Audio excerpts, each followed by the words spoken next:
Good evening. Good evening. What is your name? I'm Shubham. Where from you belong to? I belong to a small town. It's called Patran.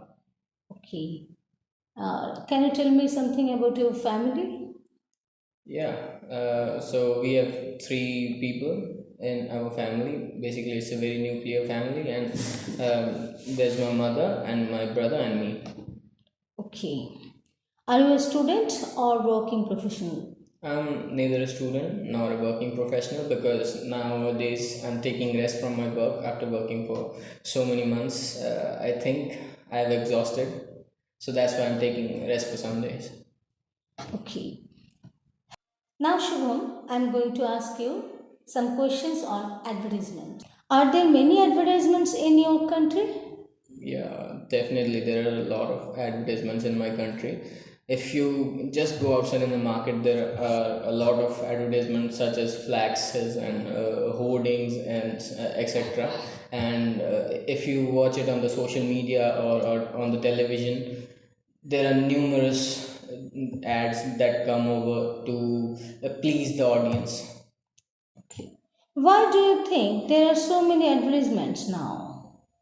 Because I think after the pandemic hit, people have waken up from their sedentary lifestyles and they have thought about that they need financial freedom or some sort of financial security. So, what I think is most of the people they have gone out and opened their businesses to generate more money and to gain financial freedom as soon as possible. Okay. How do you feel about advertisements?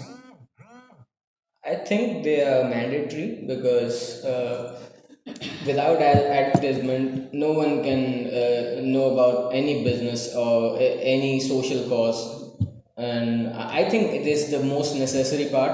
As it comes in the marketing field, because without marketing, a product cannot work. When people don't know about the product, so how can it be sold? Do you like advertisements? Sometimes I do, but sometimes I don't because the thing about advertisements is that they repeat a lot. They tend to repeat a lot. So I think that advertisements are pretty good when they are creatively made, but most of the times they are not well made. So think I most of the time I don't like them. Okay. Do you watch advertisements from beginning to end? Nope, not all the time because, as I already told you, that some of the advertisements are so repetitive that it's very awkward and very difficult to watch them all the time. Have you ever bought something because of an advertisement? Uh, I guess I have to think about that because, yeah, I've bought something. Yeah, I remember that. I bought my brother's new device. It's a Redmi phone. So I saw advertisements on the social media websites and as well as these websites like Amazon and Flipkart. And the thing was so flashy. So that made me buy that phone for him. Now our first part is over. Let us start the cue card.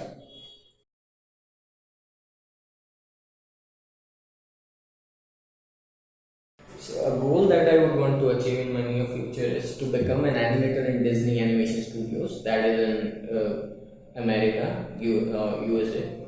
So it has been my dream since I was in college and I was getting to know about the animation industry and stuff about animation, how does it work in and out. So at that time, I thought that what should I do in my future? I got to know about many things about animation and related stuff like VFX and gaming, etc. But my heart was not following it. So my heart was not following VFX and gaming, but it knew that I had to do animation in near future. So I chose that field. I got into specialization, and then I got a job, and I'm still working there. And is working pretty well. So, but my main ambition now has only become to become an animator in Disney, and for that I really have to work very hard. I think I have to gain many years of experience first, as well as all the visa related things to migrate to USA. And I think I want to achieve this goal because it's the dream of many animators, many junior as well as senior and mid animators.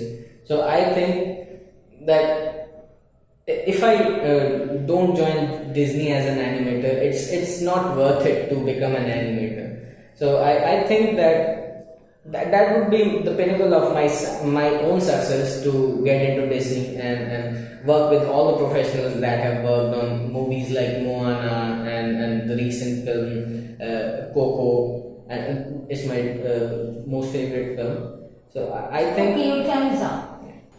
Now our cue card is over. Let's start the follow-ups. Should parents set goals for their children?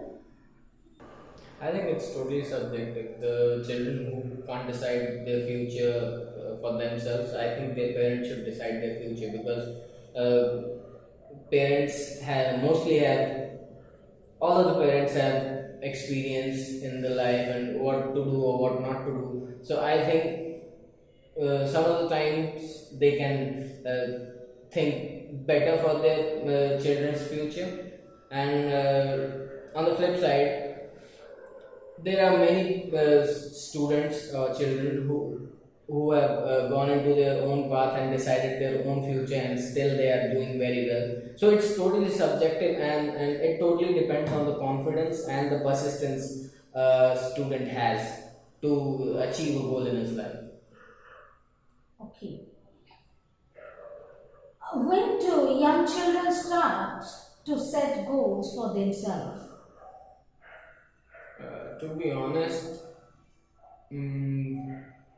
most of the teenagers at the age of 15 or 16, they start to have a sense of idea about their future, that what they'll do in the future, such as if we talk about me, I wanted to become a scientist when I was a kid, and when I was a teenager at the age of 15, then I had to switch the ideas because I thought that science was very tough for me. Then I got into creative field. Then I am now professionally an animator. So I think there's no particular age when a child should think about his dream, but most of the times when they are in their teenagers, then most of them they decide about their future in this time. What kinds of goals are not realistic? I think that, in my opinion, no goal is really unrealistic, because I am kind of a sci-fi guy. I believe in science fiction and all these things. So I think if a person can set his mind to do something, he can achieve that goal. But on the flip side, if I turn the situation, then goals like turning back the time, and things like turning the world upside down. I think these are some weird goals, or weird or unrealistic goals one can have in his life, because a scientist can think many things in his life. So there are many scientists who are trying to reverse our ages. So I think with the evolution of science, anything can be possible. So none of the goals are unrealistic, in my opinion. What do you feel if you couldn't achieve your goal? I think I'd feel very sad. It's obvious, because we as a human are very emotional when we can't reach our goals, or when we set some unrealistic goals to achieve something and we cannot achieve that. Everyone becomes sad, and it is very obvious, I guess. Okay. Our interview is over.